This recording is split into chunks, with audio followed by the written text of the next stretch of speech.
we're going to take a moment and talk about a new little series we're doing called The Beauty and the Beast. Obviously, this is the beauty, and I'm supposed to be the beast. But let me just tell you what, as I said earlier, if you didn't hear it, the fangs can come out. Trust me. I guess mine can too. That's right. That's just what happens in real life with people. And, you know, just to start off, and might be a little bit of reiteration here, is, you know, when you are in business, you want to do everything yourself, and I get it. And when I started off, I truly was a lone wolf mentality for many years as I was running my own show, doing things, trying to figure things out, and you kind of get indoctrinated that way a bit. And then business happens. The world happens. Yeah. And all of a sudden, you realize... And your business grows and grows and grows, and you just can't do it all. You can't do it all. But you realize along the way that there's numerous moving parts, especially and as a lawyer myself, you have issues there. And you get into the real estate world, you got buku issues there. And of course, when you combine them both, oh my gosh. And you go, time out. And that's when it becomes all important, I think, to recognize strengths and weaknesses, right? Yes, absolutely. And you've got to find a way to solve that problem. So, and it's hard.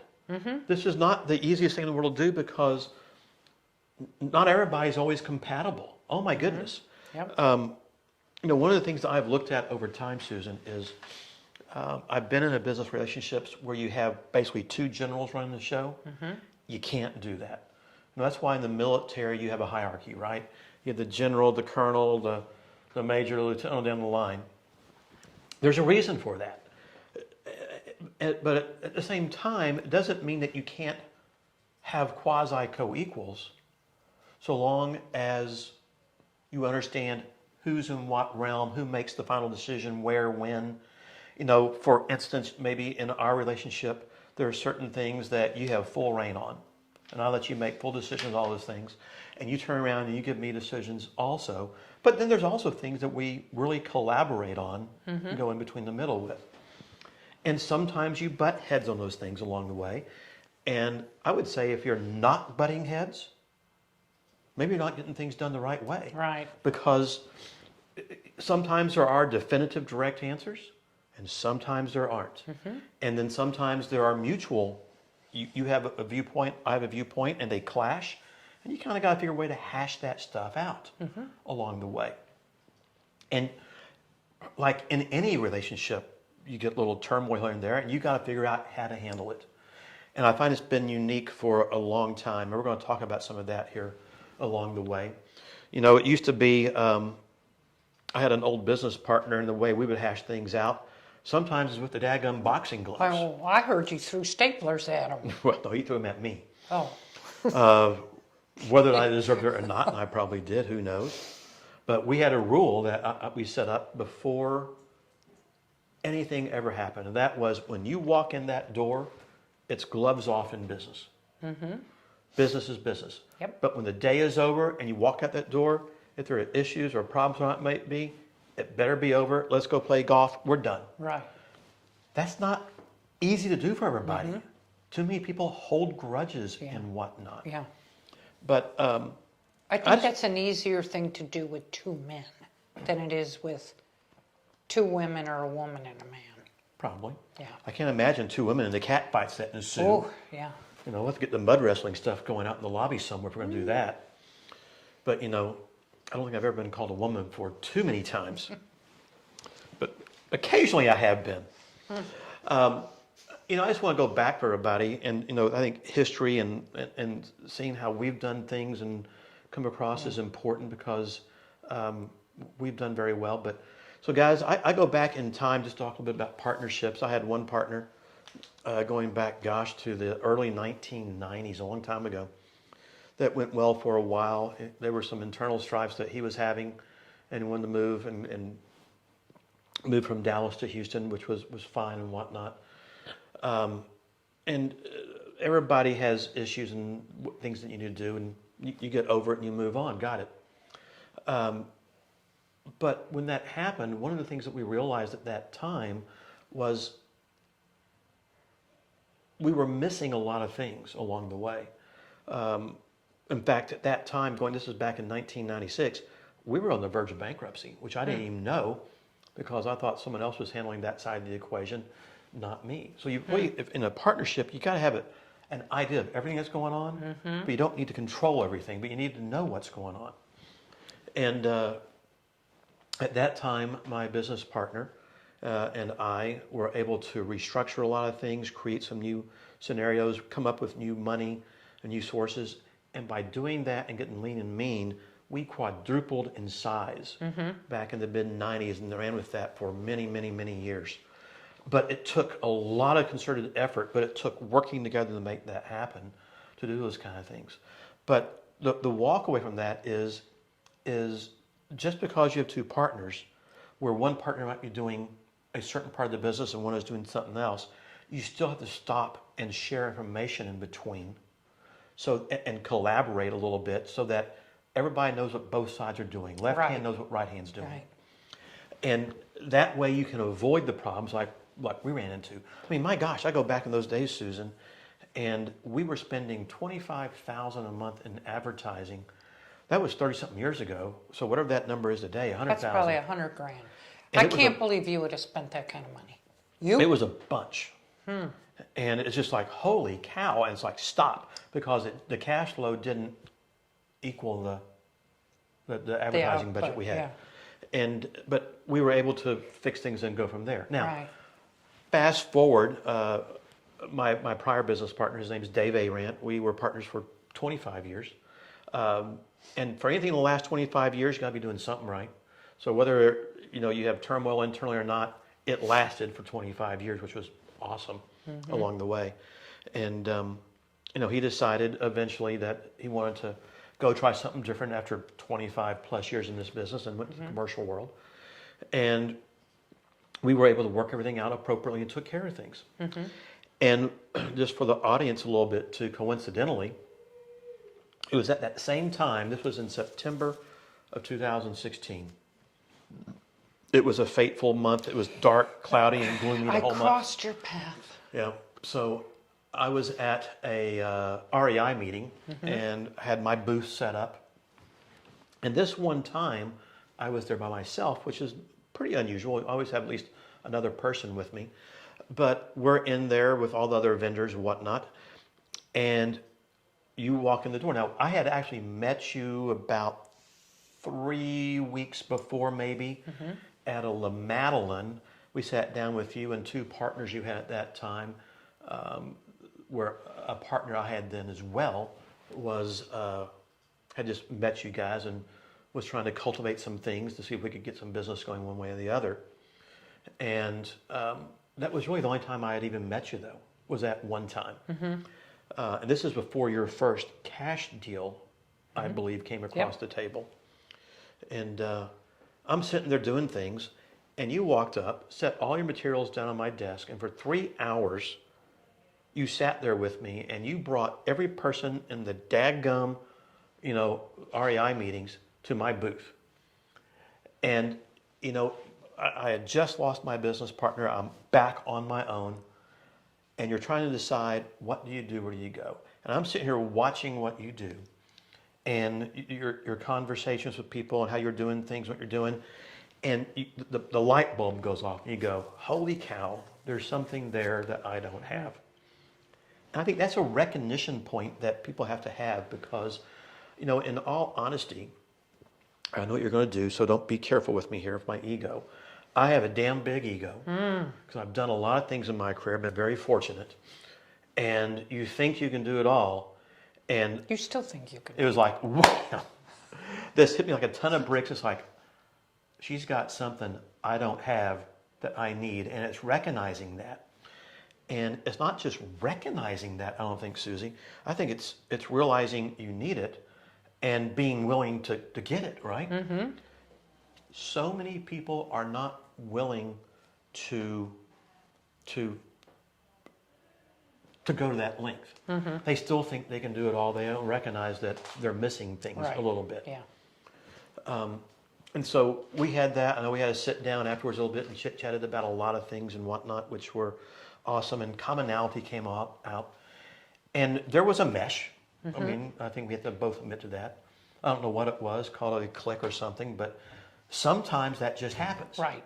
And it was like, okay. Yes. And then in the coming weeks, I think, is when we started working on your very first cash deal that you had. That you found a hoarder house. Yes. That, oh my goodness, had a lot of problems going on. Yeah. And we just had to get it going. But we started working on that. And along the way, as we're going through that, you know, we started talking a little bit, and it didn't take too long. And it's like, what do you think about joining forces? And I knew that you were brand new in the real estate world, and you didn't have any. You had I wholesaled one house. One whole house, your mother's house or something. My mother's house. That doesn't count. I wholesaled the land because she was part of that rock wall tornado. And all these people kept calling her to buy the land, and I go, let me handle it. And so I got her some pretty good money for that. But I mean, you were still inexperienced at the time. Very much. But what you had was that 𝐸𝐵𝐺. You had that something going on out there. That I just looked at it and went, holy cow, I need that. And I think that's where a lot of people can't see past that sometimes to pull that trigger. Because instead of saying, and I've had partnerships in the past, by the way, where I've had people come in who go, teach me how to do what you do, and I'll work for free for the first year. And you kind of go, really? And you go, okay. But in this instance, we didn't do that. I said, you know what? There's something else here. And we opened the door and we put it to work. Now, by the way, I know that there was a open mouth insert fire hose moment that may still be going on even 8 years later. 8 years later. In that regard. Every day. But it was work through that and learn. But you brought a whole different skill set to the table that I don't have. I am damn good at numbers, running things, analytics, creating things. I know marketing and whatnot. I'm not the expert in marketing. I know how to bring money to the table. I know how to get financing put together, structure deals. But I'm excellent in that part. But I'm also highly deficient in others. And that's where all of a sudden... Should I start naming them all? No, please don't. We haven't got that long. Okay. But it truly was. It was that. And so I just want people to realize you have to open your eyes, your ears, your brain, my gosh, your soul, and go, right. Am I willing to do this? Right. And for whatever reason it was, I was willing to go, let's do it. Yeah. And I mean, I went in head first, in the deep end, and got it going, which, holy cow, I have never done. Now, by the way, best freaking move I ever made, ever. It was amazing. So it was awesome. You know, it was a manna from heaven falls out, and you go, take it, let's go. But from there, then the challenges all come up, right? So I'm going to let you talk about all these little challenges that you go through to deal with along the way. Well, I think one of the first things is, and I'm a book reader, podcast person. I believe in lots of education. I don't know that you're not a book reader. I've given you books, and years later you still haven't read them. But I think when you do go into a partnership, the biggest thing is to understand your strengths and the partner's strengths. I want to recommend 2 really good books for people considering a partnership to read. Because even though you didn't read them, I read them. And the first one I read long ago, it's called Now Discover Your Strengths. Okay? And it's really about, when you buy the book, it gives you access to a website and you go take this test. And it lays out for you all of your strengths, and it also lays out all of your weaknesses. And it's really good, I think, for any partnership. If you're thinking of going to a partnership, get this book, take this test, and then it kind of walks you through the whole book. But the premise of the book is not to take your time focusing on your weaknesses.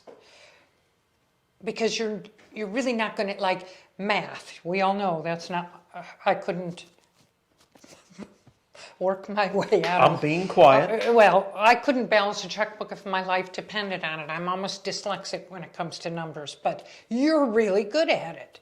So I could spend my whole life trying to get better at math. It's never going to happen. You keep trying to get me to be better at math, it's never going to happen. And this book, when I read this book, and I took the 3-day course with a company I was working with, it was so fascinating because I used to try to get better at all the things I was bad at. Now I don't. I just focus on getting better at all the things I'm good at. And I'm good at marketing, good at sales, good at operational management things that one, you're not good at or don't like to do. And you should focus on what you're good at. So I would recommend anybody going into a partnership to read that book, take that test, and sit down and go, here's my strengths, here's my weaknesses. I don't know if you remember that first night we went out, we had a drink on the patio, and you said to me, I just need to tell you right now I'm cheap. And I go, okay, I can live with that. I need to tell you right now I suck at math. And I was very upfront with you that I suck at math. And you still suck at math. 8 years later, you still try to get me to use that stupid little thing you have. It's called a calculator. The HP, whatever, calculator. You still try to get me, you need to know this. No, I don't. That's what I have you for. And, and I say this to him all the time. I run comps. He doesn't know how to run comps. I keep saying, well, you learn how to run comps, but you don't want to learn how to run comps because you have me running comps. And I could say the same about our CRM programs, our databases, our marketing, all that. So my point in that is really an amazing book for people to go into partnerships. What I just heard was focus on your strengths, not your weaknesses. Yes. Got it. And find a partner whose strengths are your weaknesses. Or at least the majority. There's some things we're both good at, but mostly we have separate skill sets. We really do.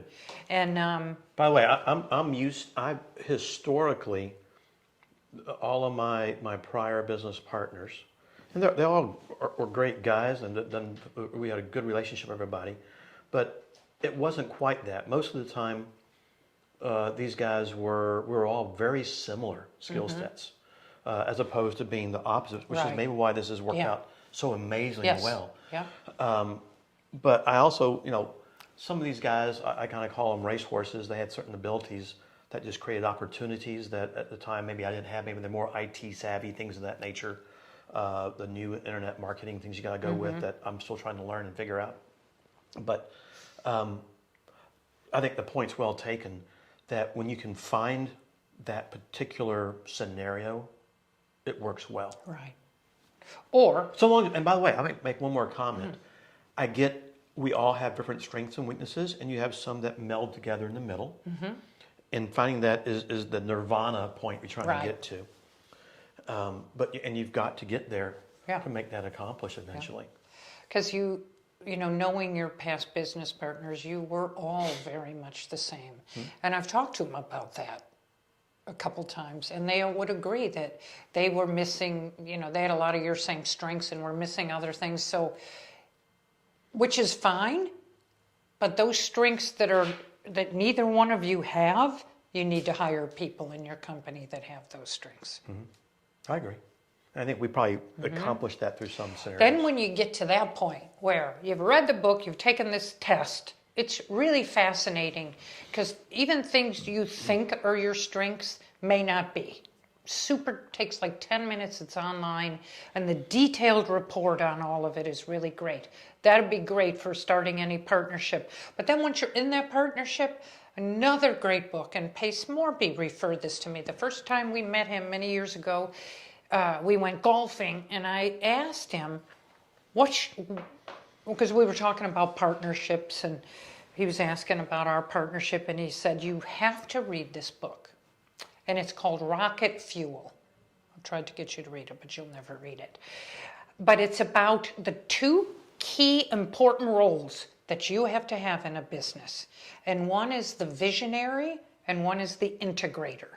And if you have two visionaries in a company or two integrators, it's not going to work. You have to have one of each, whether they're partners or senior management or whatever.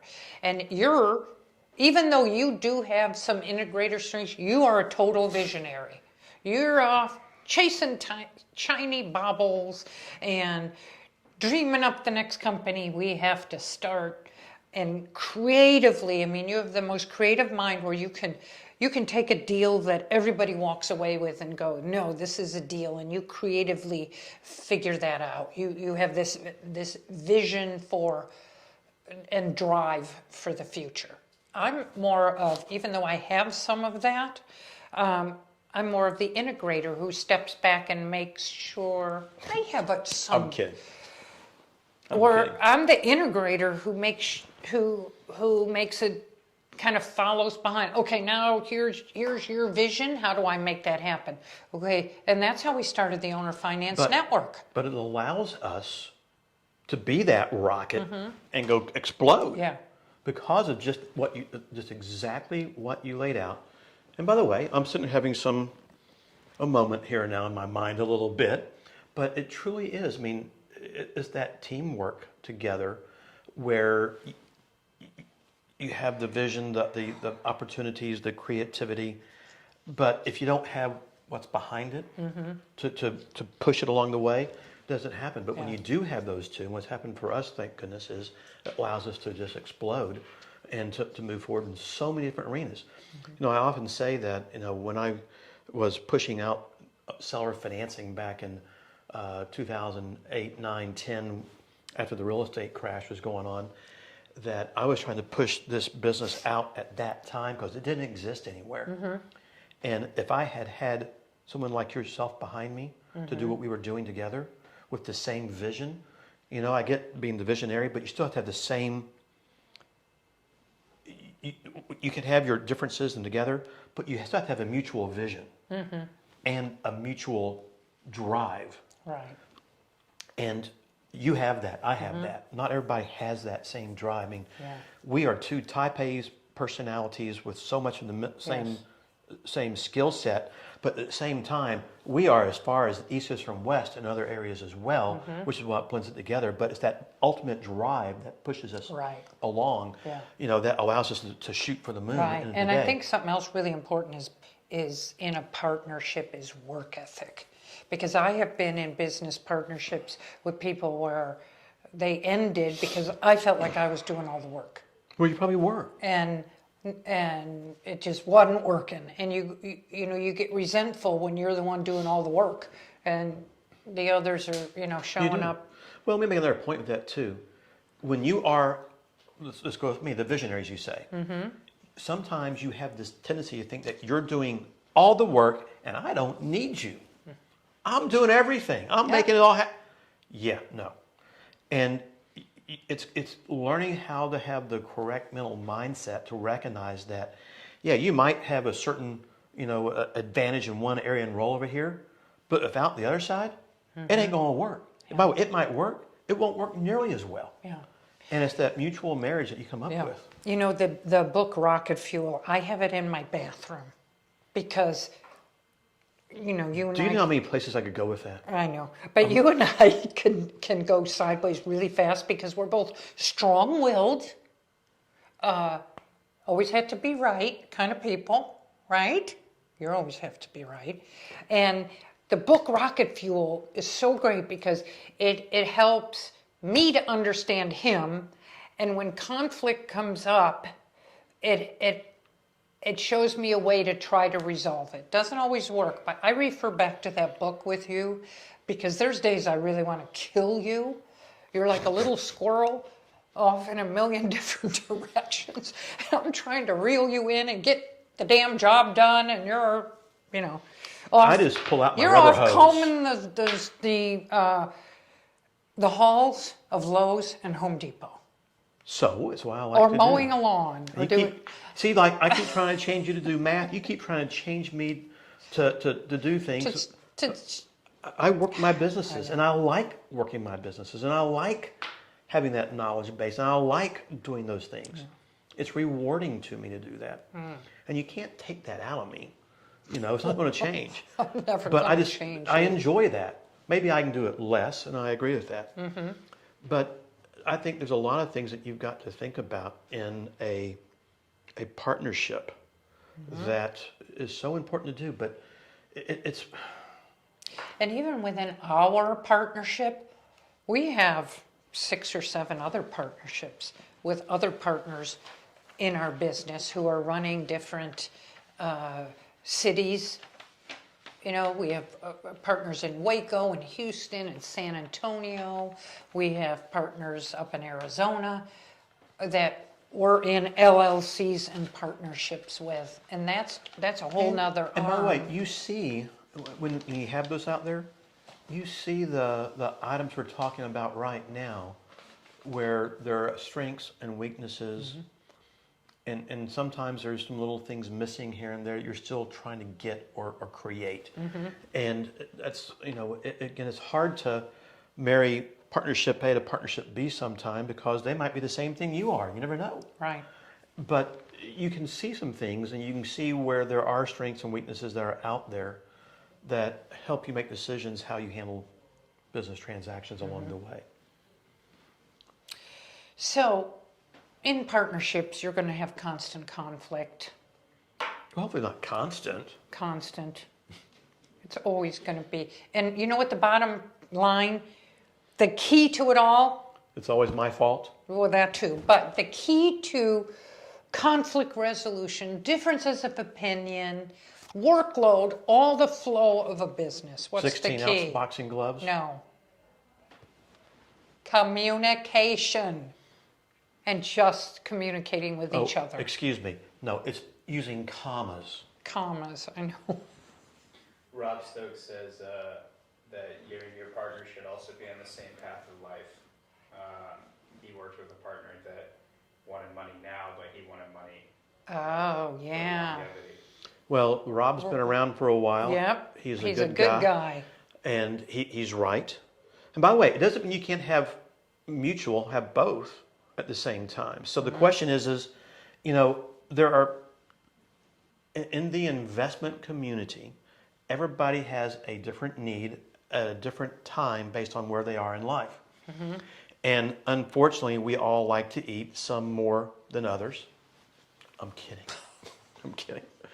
But at the same token, you have to have money to live on, period. Which means either you have to have a job, and if you've got a partner, you know, do both partners have jobs and then they collaborate together? Maybe. That's hard to do. It's hard.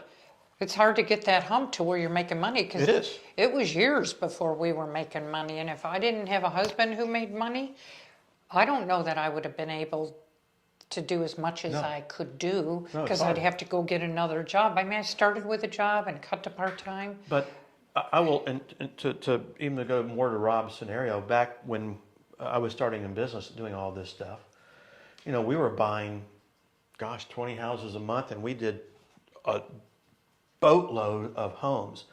But we didn't have the ability to keep all those houses in portfolio, which I would have loved to have done. Oh my gosh. You had to sell them to make money now. A, you had to pay your expenses, and B, you had to have living expenses to live off of.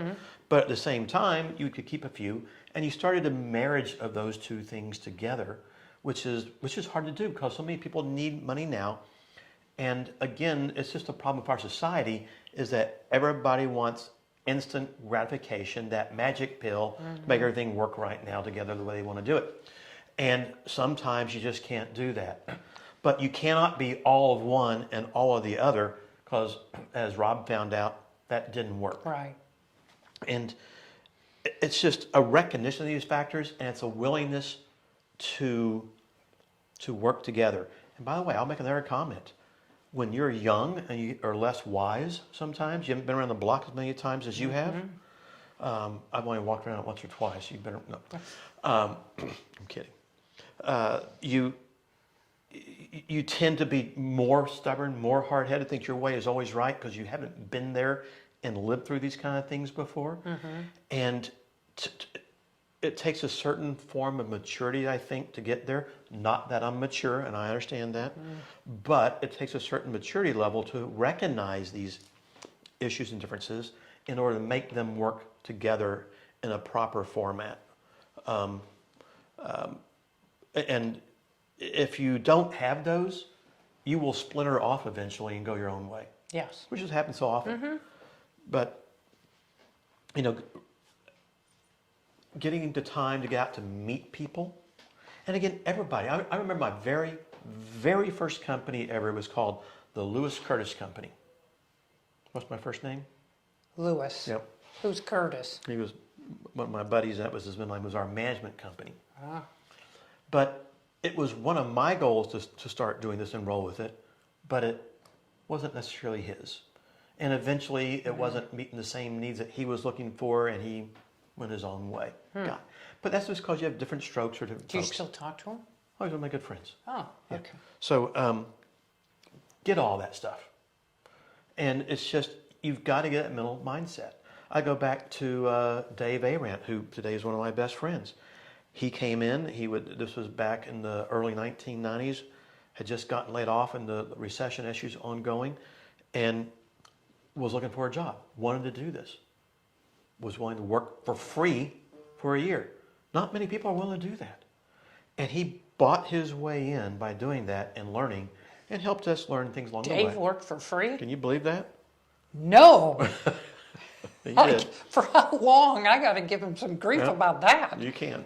But, but you know, it was an accomplishment that he did, that we did. We were all going. So he didn't come in and try to suck us dry of information. He became part of the equation. Right. And so many people don't want to be part of the equation. And it's taken a moment to really sit down and think through these kind of things. And no, this is nothing super secret special what we're talking about right here.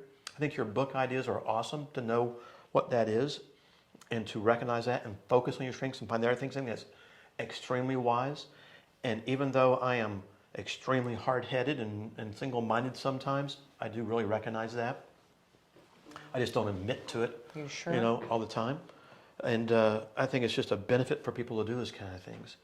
But I think just to kind of take a moment to wrap this up a little bit, besides realizing what you need, right? That you're lacking something. Yes. Trying to get a good funnel on what that is so you can seek that to a certain degree or integrate it into your business Right. properly is so important Yeah. out there. Or to just hire the people. That's Because right, yeah. I'll never forget this one. I'm a Shark Tank fanatic. Like, I tape it and watch it in my free time. And I remember this one. Is that I on the don't, bathroom or is that No, reading Rocket it's Fuel? on the TV. Okay. And I remember this one show. I don't even remember what they were selling, but the guys, Mark Cuban and Mr. Wonderful and all them, were really drilling on this lady. And Mark Cuban goes, "You don't. Business is about the math, and you don't know these numbers. I'm out. You need to know this running a company." And the other guys gave the lady a lot of crap about it. And Barbara, what's her name? Barbara Corcoran stepped up and said, "That's BS, every one of you. She can hire a good accountant and a CPA and a good numbers person to partner with in her company. She doesn't have to know that." And that's the truth. Like, you just know, you got to know where you're not good and make sure you can hire that person. Like you and I are you may be really good at math, but reconciling budgets and doing all that stuff, Oh, I can do it. you I can just don't do want it, to do but it. you don't want to do it, and it doesn't get done. And that's where we need our good bookkeepers and CPAs and accountants, but Yep. just kind of divvying up the work. But as you go through that, it's getting that mental mindset in there. But then it's also learning and having the maturity to realize some of the things that are so important, such as you can't have it all now. You got to live for tomorrow, not today, which is a big problem in today's world. You got to find that happy median Yeah. if you want to accomplish the end goals. Having that common end goal, recognizing the two things, the visionary and the integrator, is what propels you on up. Because only with one, you're going to get not you may not want to get halfway Right. there. And if you're When both the same, like that book Rocket Fuel is really, Yeah. really great. But even as you have this, and you are able to work differently and together, issues are going to come up. We already talked about that. Yeah. And you've got to learn how to maturely have conflict resolution. And sometimes it is screaming matches, which you're good at. I've lost a few, rear end sizes in my butt cheek so much. But it's doing those kind of things and pulling back and not blowing up at it and going, I'm done. No, it's recognizing there are differences, giving up a little bit to get a little bit. Absolutely. And going both ways. And, it really does work. Yeah, and kind of pulling this all together, because our time's up, is it's in a business partnership, it really is very similar to a marriage, because you make that commitment that you're going to do this together, and you go through the good times and the bad times and the ups and downs, but it's not easy. It can be fun, it can be challenging, and I hope that some of the tips we gave, I cannot suggest enough to get that book now, Discover My Strengths, because you'll look at partnerships much differently. Well, it does. And I just hope that we have been very fortunate in what we do. Things have worked well. I'm jealous as hell of you and the things you can do and talking to people and do things that I have all this knowledge base and experience, and you just walk up and the barriers just go down and you just talk to them and that empathy just And you just flows out. intimidate everybody. What's that about? I don't know. It shouldn't it's be. the gray hair. It must be the gray hair. I think But that's it. Because really, he's a pussycat. It's just, again, recognizing all these things. You want people to, I know we're not the best example, we're not a bad example, but we've been successful. We've been good at what we do. We've created a lot of opportunity out there, and we have found the way to make it work. And, again, it was just that fateful thing. You come up to that desk one night, and all of a sudden, boom. You know what I always say? Don't say it's energy. It's energy. You have to have an energy with another person. Our website guy's back there laughing at me, but it's true. You can walk into a room and feel the energy. We're all energy. You gotta align those chakras. That's all we are, is energy. I keep telling him all that, and I think he rolls his eyes at me, but it's true. But it's, True. whatever it was, I had the Won't admit it. fortuitousness, as I'll call it, to recognize it. You are an opportunist, I must say. I am. And you do And recognize talent. Sometimes you get lucky, and I did. And it has worked amazingly well, even through some of the little ups and downs. We've been very, very fortunate. And what you hope is that people can walk away and take away from this a little bit, listen to a few things, garner a few items that might help them out as well. And roll with it, because it's so much easier to have. I'm okay giving up half the deal. I have no trouble with that at all, because I can do so much more together than apart. And so instead of getting 100% of something, I'm really getting 200%, because we can do so much more together than you can separate and apart. So hopefully, guys, this helped everyone just a little bit. Y'all enjoyed it. Hopefully y'all can get as lucky as I was to find a great business partner along the way. And we'll look forward to seeing you guys He's next time. never been so nice to me. Malarkey. On The Beauty and the Beast. Beauty and the Beast, next week, or the week after, I don't know, we have to check with AJ. Yep.